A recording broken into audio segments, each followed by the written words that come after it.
آدم علیہ السلام کے بعد 1000 سال تک توحید پر قائم رہنے کے بعد ان لوگوں میں بت پرستی اس طرح شروع ہوئی کہ ان برے لوگوں میں بعض نیک لوگ بھی تھے۔ یہ برے لوگ ان نیک لوگوں سے بہت محبت کرتے تھے اور ان سے تقرب حاصل کرتے تھے، ان کی شان میں بہت مبالغہ کرتے تھے، جیسا کہ آج کل بعض لوگ علماء اور صالحین کی مدح سرائی میں زمین و آسمان کے قلابے ملاتے ہیں۔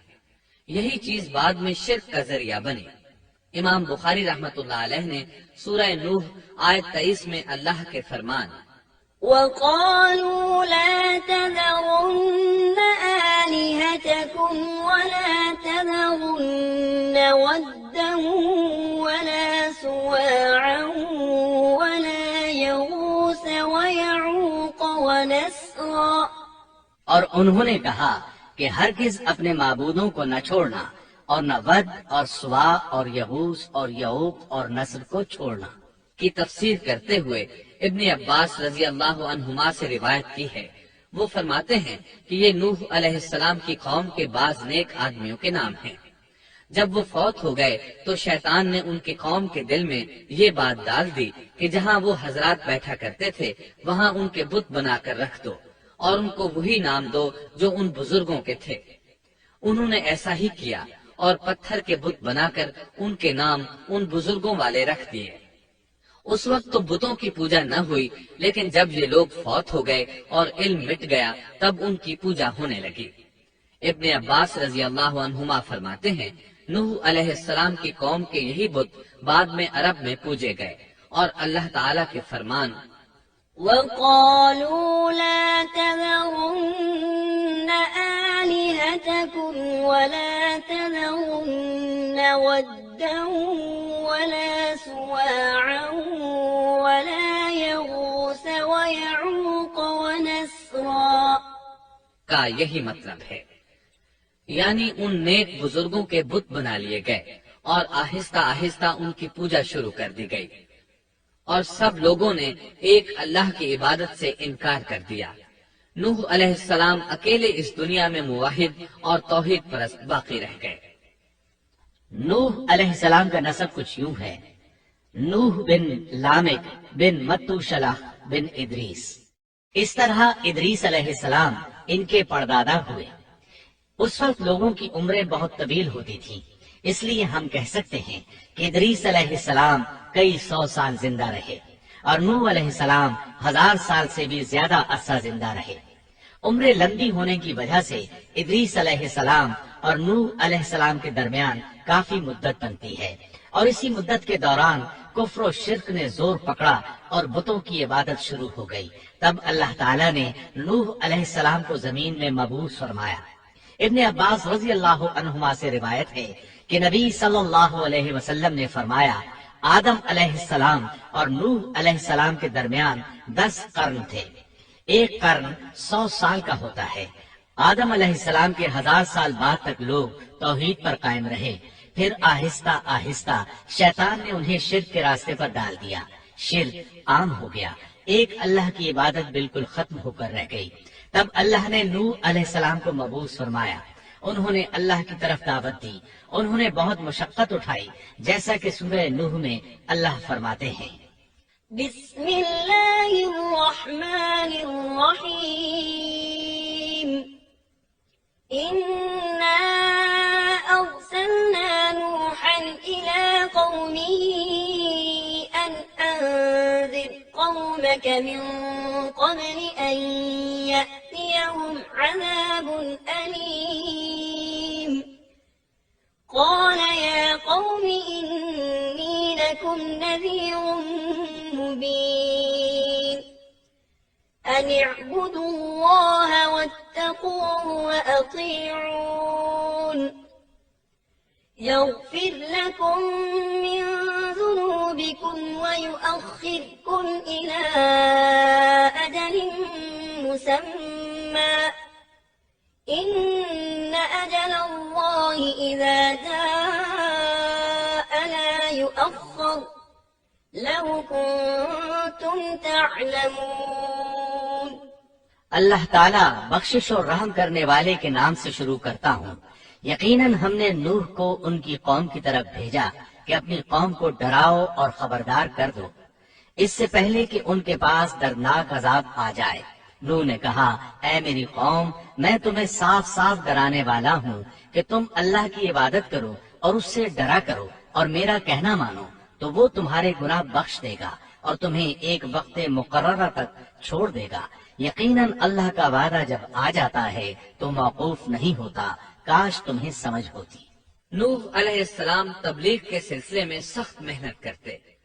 دن رات لوگوں کے گھروں اور ان کے اجتماعات میں جا جا کر انہیں دعوت دیتے۔ آپ انہیں اعلانیہ اور پوشیدہ طور پر دعوت دیتے، یہاں تک کہ دعوت دیتے دیتے انہیں 950 سال گزر گئے، لیکن سوائے چند لوگوں کے کوئی ایمان نہ لایا۔ تب انہوں نے اللہ سے دعا کی، اے میرے اللہ، میں نے اپنی قوم کو دن رات تیری طرف بلایا، لیکن میرے بلانے سے یہ اور زیادہ بھاگنے لگے۔ انہوں نے اپنے کانوں میں انگلیاں ٹھونس لی،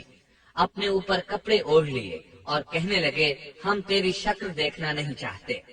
میرے اللہ، یہ لوگ تیری باتیں سننا پسند نہیں کرتے۔ میں نے پھر بھی ان سے کہا، اپنے مالک سے بخشش طلب کرو، وہ بڑا بخشنے والا ہے۔ اس وقت نوح علیہ السلام کی قوم میں ایک بادشاہ تھا، وہ بہت مغرور تھا۔ وہ قوم سے کہنے لگا، نوح کی باتوں پر کان نہ دھرنا اور نہ اس سے بحث کرنا، یہ جو کرتا ہے اسے کرنے دو، تم اپنے بتوں کی پوجا پر ڈٹے رہو۔ چنانچہ لوگوں نے نوح علیہ السلام کی باتوں کی طرف سے کان بند کر لیے، اپنے بادشاہ کی بات پر عمل کرنے لگے۔ تب نوح علیہ السلام نے اللہ سے فریاد کی، اے پروردگار، یہ میرا کہنا نہیں مانتے، ان لوگوں کی سنتے ہیں جن کی اولاد اور مال نے انہیں فائدہ تو نہ دیا، الٹا نقصان پہنچایا، اور انہوں نے میرے ساتھ بڑا داؤ کیا، یعنی دوسروں کو میرے درپے کر دیا، خود بھی مجھے ستانے میں کوئی کسر نہ چھوڑی، اور آپس میں ایک دوسرے سے کہنے لگے، اپنے دیوتاؤں کو نہ چھوڑنا، نہ ود اور نہ سوا اور نہ یغوث اور نہ یعوق اور نہ نصر کو چھوڑنا۔ ان لوگوں نے بہت سے لوگوں کو گمراہ کر ڈالا، اور پروردگار تو ایسا کر کہ یہ ظالم اور زیادہ گمراہ ہو۔ اس طرح نوح علیہ السلام نے 950 سال دن رات لوگوں کو اللہ کی طرف بلایا، لیکن اتنے طویل عرصہ میں صرف 80 کے قریب لوگ مسلمان ہوئے، اور ان ایمانداروں کی اکثریت فقراء، مساکین، ناتواں اور غلام قسم کے لوگوں پر مشتمل تھی، جن کی معاشرے میں کوئی حیثیت نہیں ہوتی۔ مشکل سے 10 ایماندار ایسے ہوں گے جو شرف و جاہ کے مالک ہوں گے۔ چنانچہ نوح علیہ السلام کے مغرور سرداروں نے جب اس صورتحال کو دیکھا تو اکٹھے ہو کر نوح علیہ السلام کے پاس آئے اور کہنے لگے، اے نوح، ہم چاہتے ہیں تیری باتیں سنیں اور لوگوں کو بھی تیری باتیں سننے کی ترغیب دیں اور سب تجھ پر ایمان لے آئیں، لیکن اس سے پہلے ہماری ایک شرط ہے، یہ کہ آپ کے حلقے میں جو یہ ذلیل اور حقیر لوگ آ گئے ہیں انہیں دھکے دے کر اپنے پاس سے نکال دیں، اس لیے کہ ہم اپنی قوم کے سردار، چودھری اور مقام و مرتبے والے لوگ ہیں، اس لیے ہم ان فقیر لوگوں کے پاس نہیں بیٹھ سکتے۔ اگر آپ انہیں نکال دیتے ہیں تو ہم ایمان لے آئیں گے۔ اللہ تعالیٰ نے نوح علیہ السلام کی قوم کے ان سرداروں کی تردید سورہ ہود آیات 27 تا 31 میں کی ہے۔ اللہ تعالیٰ فرماتے ہیں، فقال الملأ الذين كفروا من قومه ما نراك إلا بشرا مثلنا وما نراك اتبعك إلا الذين هم أراذلنا بادي الرأي وما نرى لكم علينا من فضل بل نظنكم كاذبين قال يا قوم أرأيتم إن كنت على بينة من ربي وآتاني رحمة من عنده فعميت عليكم أنلزمكموها وأنتم لها كارهون۔ کافر سردار نوح سے کہنے لگے، ہم تو یہی دیکھتے ہیں کہ تو ہماری طرح ایک آدمی ہے، اور یہ بھی دیکھتے ہیں کہ صرف ان لوگوں نے تیری پیروی کی ہے جو ہم میں رذیل ہیں، وہ بھی اوپر کی عقل سے، اور ہم تو تمہیں کسی بات میں اپنے سے زیادہ نہیں پاتے بلکہ تمہیں جھوٹا خیال کرتے ہیں۔ نوح نے کہا، اے سردارو، بتلاؤ تو صحیح، اگر میں اپنے رب کی طرف سے جو دلیل آئی ہے اس پر قائم ہوا اور اس نے اپنی مہربانی سے مجھے سرفراز کیا اور تم سے وہ چھپی رہی، تو کیا زبردستی میں اسے تمہارے سر منڈ دوں گا، حالانکہ تم اس سے بیزار ہو۔ وَيَا قَوْمِ لَا أَسْأَلُكُمْ عَلَيْهِ مَالًا إِنْ أَجْرِيَ إِلَّا عَلَى اللَّهِ وَمَا أَنَا بِطَارِدِ الَّذِينَ آمَنُوا إِنَّهُمْ مُلَاقُو رَبِّهِمْ وَلَكِنِّي أَرَاكُمْ قَوْمًا تَجْهَلُونَ وَيَا قَوْمِ مَنْ يَنصُرُنِي مِنَ اللَّهِ إِن طَرَدتُّهُمْ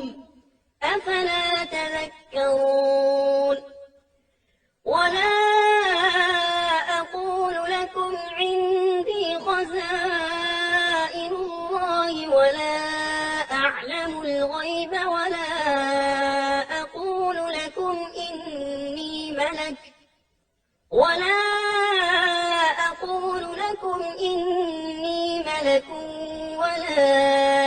أَقُولُ لِلَّذِينَ تَزْدَرِي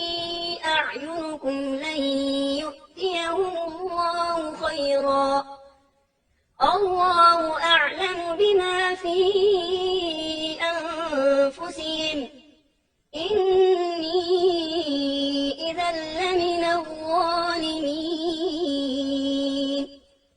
میری قوم والو، میں تم سے اس پر کوئی مال نہیں مانگتا، میرا ثواب تو صرف اللہ تعالیٰ کے ہاں ہے، نہ میں ایمانداروں کو اپنے پاس سے نکال سکتا ہوں، انہیں اپنے رب سے ملنا ہے، لیکن میں دیکھتا ہوں کہ تم لوگ جہالت کی بات کر رہے ہو۔ میری قوم کے لوگوں، اگر میں ان مومنوں کو اپنے پاس سے نکال دوں تو اللہ کے مقابلے میں میری مدد کون کر سکتا ہے؟ کیا تم کچھ بھی غور و فکر نہیں کرتے؟ میں تم سے یہ نہیں کہتا کہ میرے پاس اللہ کے خزانے ہیں اور میں غیب کا علم بھی نہیں رکھتا، نہ میں یہ کہتا ہوں کہ میں کوئی فرشتہ ہوں، نہ میرا یہ قول ہے کہ جن پر تمہاری نگاہیں ذلت سے پڑ رہی ہیں اللہ تعالیٰ انہیں کوئی نعمت دے گا ہی نہیں، ان کے دل میں جو ہے اللہ اسے بخوبی جانتا ہے، اگر میں ایسی بات کہوں تو یقیناً میرا شمار ظالموں میں سے ہوگا۔ اس پر نوح علیہ السلام کی قوم اور اکڑ گئی اور وہ کہنے لگے، اے نوح، بس بہت ہو گیا، تو نے ہمیں بہت ڈرا دھمکا دیا، اب اگر تو سچا ہے تو جس چیز کا وعدہ تو ہم سے کرتا تھا اس کو لے آ۔ نوح علیہ السلام نے ان کی بات سن کر کہا، عذاب لانا تو اللہ کا کام ہے، اللہ کو کوئی عاجز نہیں کر سکتا، اور جب اس کا عذاب آ جائے گا تو کوئی بھاگ نہیں سکے گا۔ اس کے بعد نوح علیہ السلام کی قوم کا ان سے آمنا سامنا ہوا تو انہوں نے ان سے کہا، اے میری قوم، اگر تم پر یہ گراں گزرتا ہے کہ میں تم میں رہتا ہوں اور تمہیں اللہ کی باتیں سنا رہا ہوں، تم اس سے چڑھتے ہو اور مجھے نقصان پہنچانے کے درپے رہتے ہو، تو سنو، میں صاف کہتا ہوں، مجھے تمہارا کوئی خوف نہیں، تمہاری کوئی پرواہ نہیں، تم سے جو ہو سکے کر گزرو، میرا جو بگاڑ سکتے ہو بگاڑ لو، تم اپنے شریکوں اور جھوٹے معبودوں کو بھی بلا لو اور مل جل کر مشورے کر کے بات کھول کر پوری قوت کے ساتھ مجھ پر حملہ کرو، تمہیں قسم ہے تم میرا جو بگاڑ سکتے ہو بگاڑ لو، اس میں کوئی کسر اٹھا نہ رکھو، مجھے بالکل مہلت نہ دو، اچانک مجھے گھیر لو، میں بالکل بے خوف ہوں، اس لیے کہ تمہارے راستے کو میں باطل جانتا ہوں، میں حق پر ہوں، حق کا ساتھی اللہ ہوتا ہے، میرا بھروسہ اسی عظیم ذات پر ہے، مجھے اس کی قدرت کی بڑائی معلوم ہے۔ نوح علیہ السلام نے واضح الفاظ میں اپنی قوم کو چیلنج دیا، لیکن کسی میں طاقت نہ ہوئی کہ وہ نوح علیہ السلام کا مقابلہ کر سکے، چنانچہ کہنے لگے، اسے چھوڑ دو، یہ مجنون اور بے وقوف ہے، نعوذ باللہ۔ بہرحال معاملہ اسی طرز پر چلتا رہا، یہاں تک کہ سال ہر سال گزر گئے، لیکن کوئی مسلمان نہ ہوا۔ پھر پہاڑ پر رہنے والے لوگ روز بروز برائی میں ترقی کرتے چلے گئے،